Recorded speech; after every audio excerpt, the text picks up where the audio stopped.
زين. الباست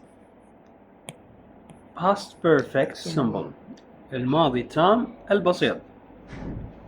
هنا عندكم بس البسيط، ما عندكم يعني التام المستمر ماكو. قلنا الرسم بيه شوي خطأ، هذا كله لازم يصير شوي راجع، لأن هو كله بالماضي ما له علاقة بالحاضر يعني ولا بشيء يعني. إذا نجي نرسم هنا شو نقول؟ هذا الحاضر والماضي هنا بلش وهنا انتهى. هو شلون بالأساس؟ هسه هذا خلينا نقول هذا الباست، هذا نسميه باست بيرفكت. تمام؟ هذا الباست بيرفكت. شنو صار بيه الباست بيرفكت؟ هنا بلش الحدث والتأثير مالته لحد هنا وانتهى التأثير، فهذا هو الحدث. خلينا نقول مثلا بلش بال 2010 انتهى بال 2025، ماضي كله ماضي. تمام؟ فهذا الماضي، هذا كله الماضي. قلنا هذا هنا الباست وهنا البريزنت، وما وصل للبريزنت ولا وصل للفيوتشر حد لهنا. تمام؟ زين. المضارع شنو كان؟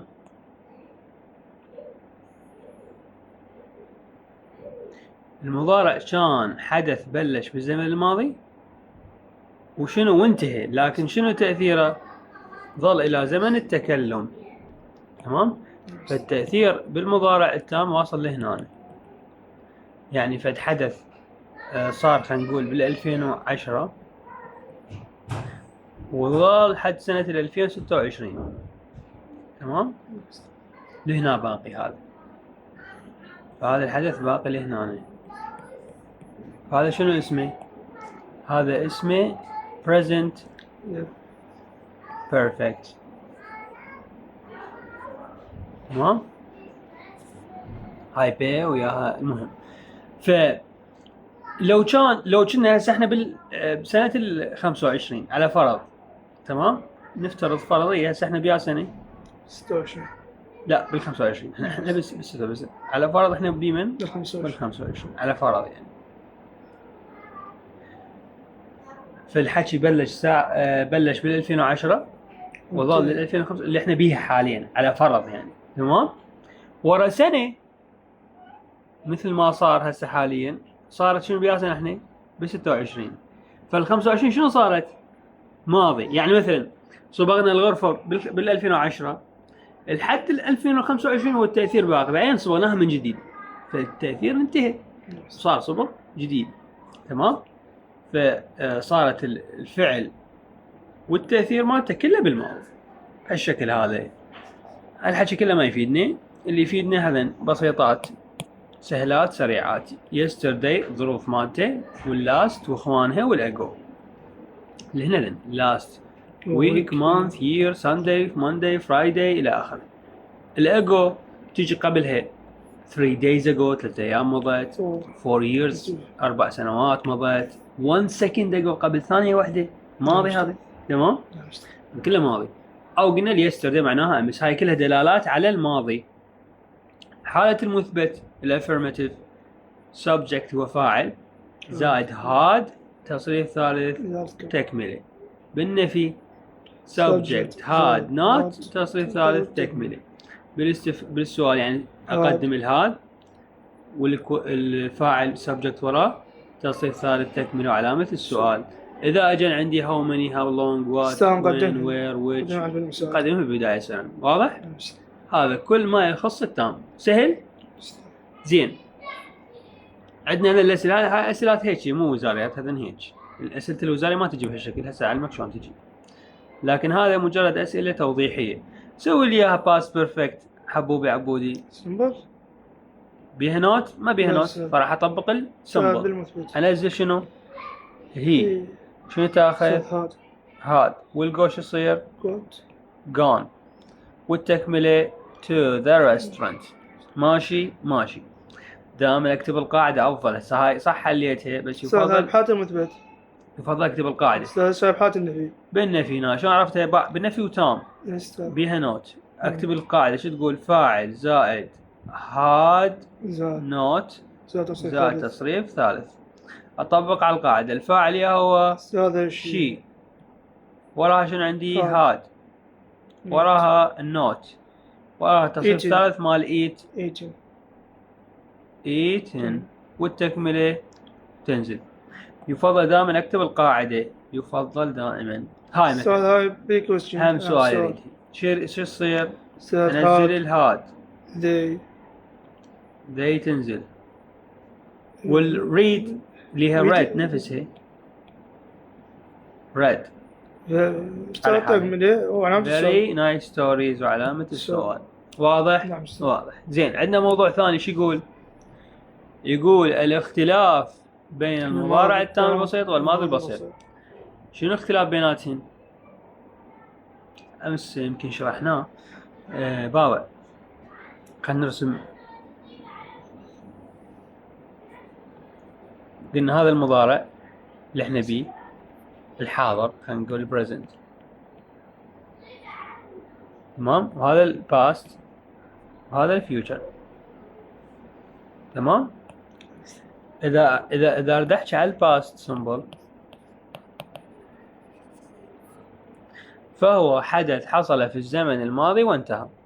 مثلا we played football، تمام.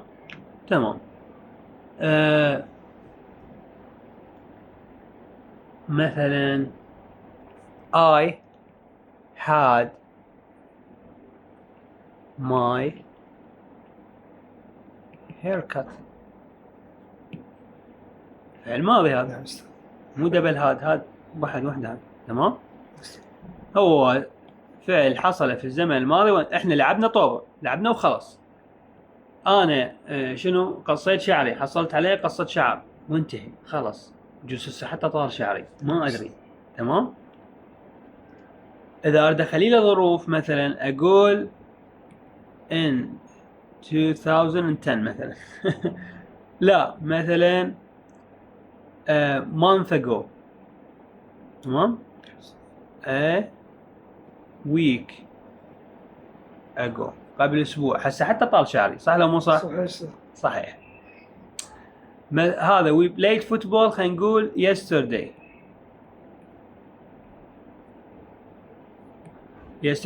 هسه انت امس لاعب طوبه، هسه المفروض من لما ابوع لك اشوفك يعني ملابسك وسخه متدمره، لا امس لاعب مو اليوم، صح ولا مو صح؟ فهذا هو الماضي البسيط، شغله صارت وانتهت. زين، الا هذا الثاني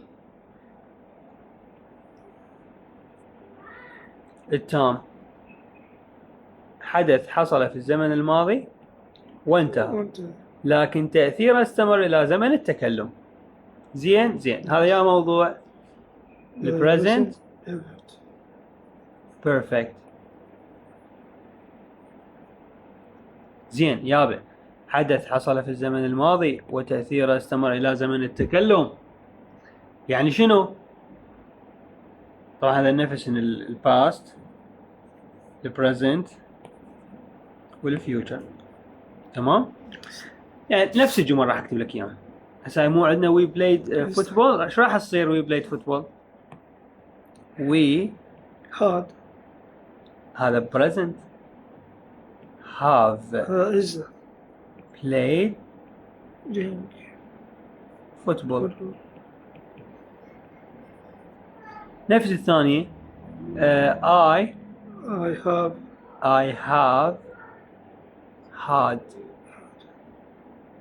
I have had my haircut. زين. شو الفرق بين الاثنين؟ هذا شنو بيهن؟ استاذ بين ايدي. الفرق بين هذا وهذا، هذا بي بليد هذا لا، هذا بي تكمله الهاف، بس الهاف هي بس الهاف، فرق بالهاف، فصارت هذا التام، هذا صار هذا صار بسيط بسيط يعني ماضي بسيط، هذا صار مضارع تام. زين اذا اريد اخلي ظرف لهذا شو اخلي؟ start since or اقدر اخلي سنس او مثلا شو اقول مثلا حتى اسهلها الموضوع، ما اريد اطول عليك، اقول today. and تمام؟ لا مو today، خلينا نقول last week.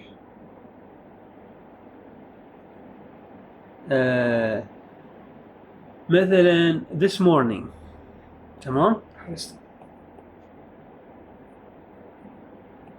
this One. this morning, this day, this week, this week. قد بعيدة this week Yes. بس بعد هسه تلاحظ I have مو يقول له week ago؟ Yes. لا أنا راح أقول له راح أقول له this month.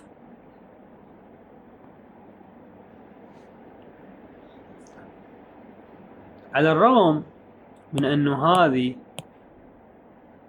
قبل أسبوع، هذا شنو قال لي؟ هذا الشهر. هذا أمس، هاي قال له هذا الأسبوع. شو الفرق بين الجملتين؟ هنا دا يقول صار وانتهى، لكن هنا لما دا يقول هذا الأسبوع معناه بعد مستمر. لا التأثير اكو تأثير بعد مستمر، بعد مشنج يجوز، بعد عنده جرح بخده برجله، يجوز عنده إصابة. تمام؟ اكو فالتأثير محدد. هو ليش قال ليش استعمل التام؟ هو مخير ليش استعمل التام؟ معناها اكو فالتأثير محدد. لكن هنا لما قال yesterday وبس بليد معناها انه خلاص كل شيء ما صار. تمام؟ هذا لما قال انا مزين شعري هذا الاسبوع او قبل اسبوع هنا بالماضي، معناها خلاص راح، لحيته طالت، التحديد راح، شعره ما مبين مزين. هذا لما قال انا مزين هذا الشهر معناها لا بعده، بعد صار مستمر. واضح؟ التأثير بعده هنا. عرفت شلون؟ هذا الفرق بيناتهم. زين هذا الحكي كله شنو؟ هذا الحكي كله ما له داعي. انت عليه من تاخذ على الظروف. الماضي شنو بي؟ last و ago ماشي و yesterday. المضارع بي this morning. تمام؟ today. تمام؟ بي بعد شنو بعد؟ this month, this year, today, this week, this morning. مو الماخذين هذا كان هماتين recently, just, already. تمام؟ فلما تجي للسؤال ذني مثلا examples. Have you ever لو did you ever spent the whole night awake looking at the stars? زين بقى هاي. How many letters did you write لو have you written so far today? بعد I didn't go لو haven't been to China yet but I would like to one day. فهسه هنا شنو الجواب بالأولى؟ أستاذ did you ever. ليش did you ever؟ أستاذ يعني بالماضي. شو عرفت بالماضي؟ أستاذ night. night week.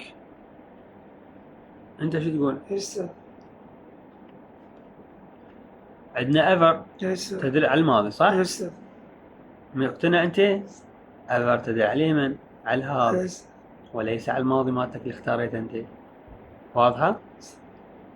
تمام؟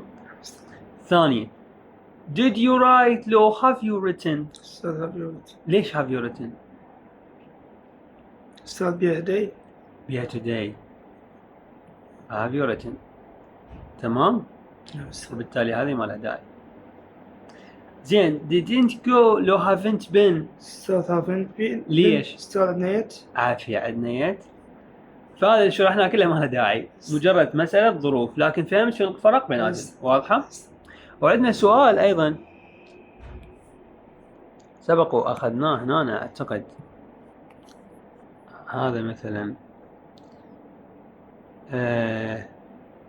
لا مو هنا. صفحة الوراء.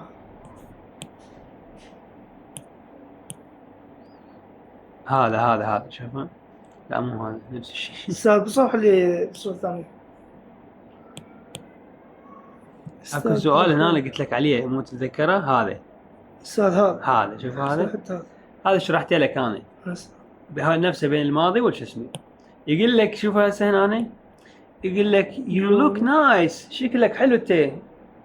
did you change your hair مغير شكلك انت مغير التسريحة. اذا بالماضي وهو مكتوب بالماضي فغلط. الماضي فشي صار وانتهى. لازم شي يصير بمن تمام بالتام. فشي يصير that hasn't have you changed. بس هاي نزل التكملة. شنو اللي دلنا هاي you look nice؟ قال له انت تبدو نايس يعني شو شكلك حلو. هاي معناها بهاي اللحظة شكله حلو معناها اكو تأثير باقي. هو شلون عرف انه مغير الستايل؟ نفس الشيء راح تدوني قبل شوي. واضحة؟ نعم أستاذ.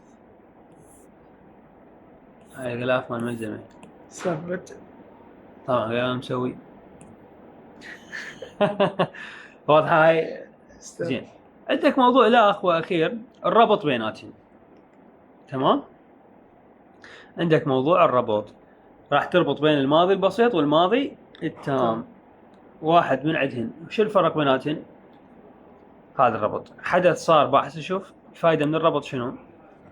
انه الماضي التام صار بالبداية والماضي البسيط صار بعدين. يعني انت رحت جاي تحكي قصة مثلا فصار عندك شغلتين بالماضي. الشغلة الأولى تحكيها بالماضي التام والشغلة اللي وراها تحكيها بالماضي البسيط.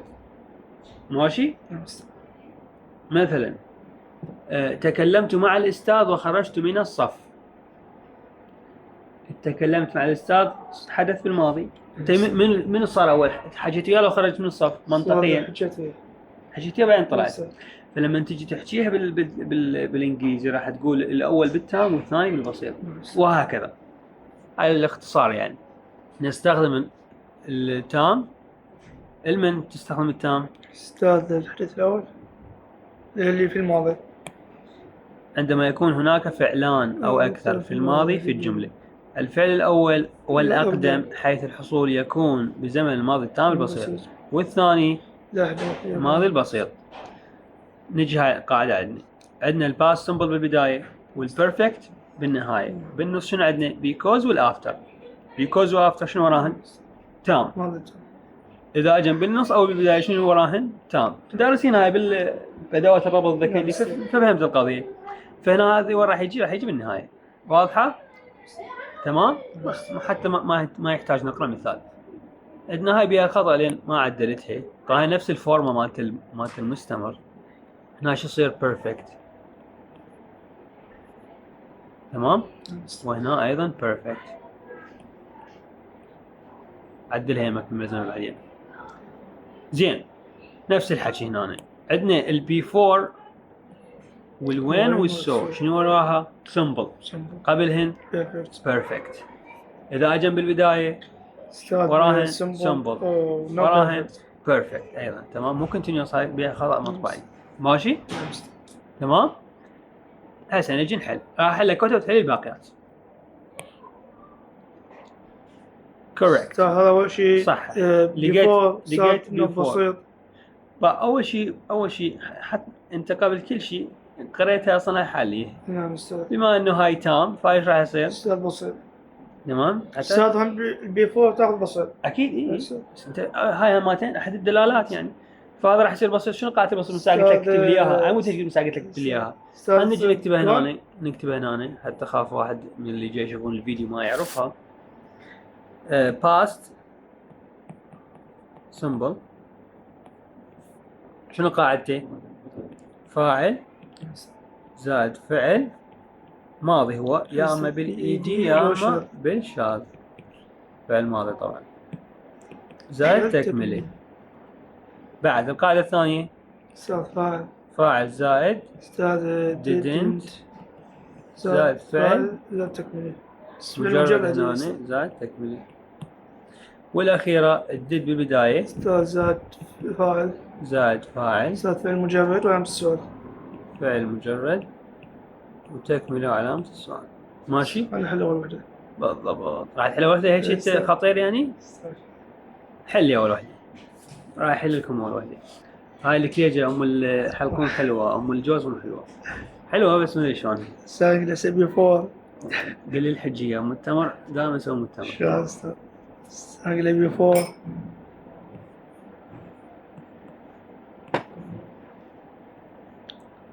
استاذ الآن استاذ الصير جون.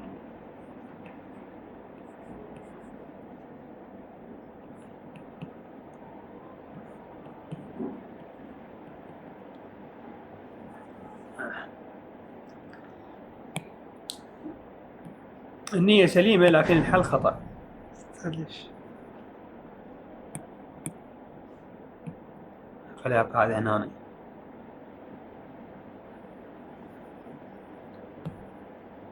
ماضي بسيط. استاذ بي فور. فالبي فور تنزل. لا ينزل ولا ما يحتاج ننزله اصلا. يعني عندنا بس الجو شو يصير؟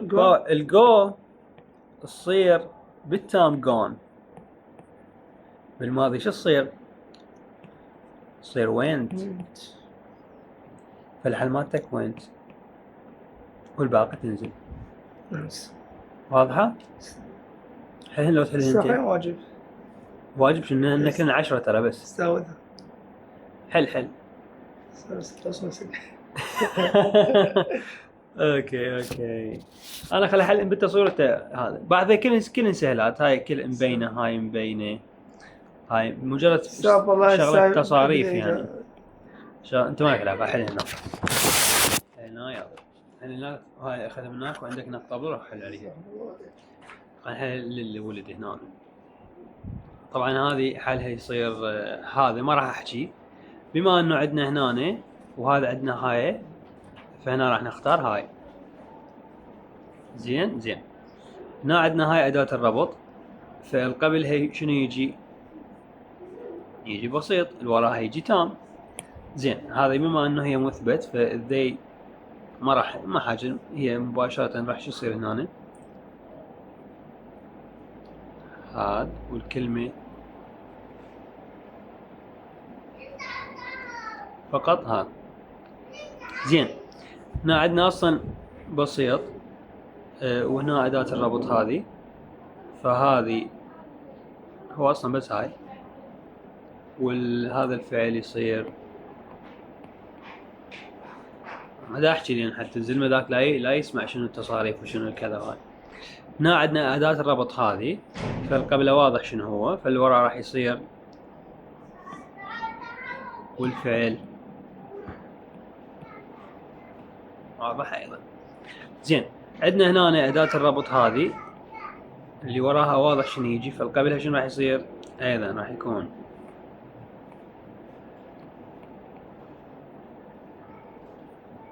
هالبساطة. ايضا هذا شنو عندنا راح يصير هذا شاذ. زين عندنا هاي اداة الربط اللي وراها صار هيك عندنا فارزة اللي وراها ايش راح يصير فقط. عندنا هاي اداة الربط فالقبلها واضح شنو هو فاللي وراها ايش يصير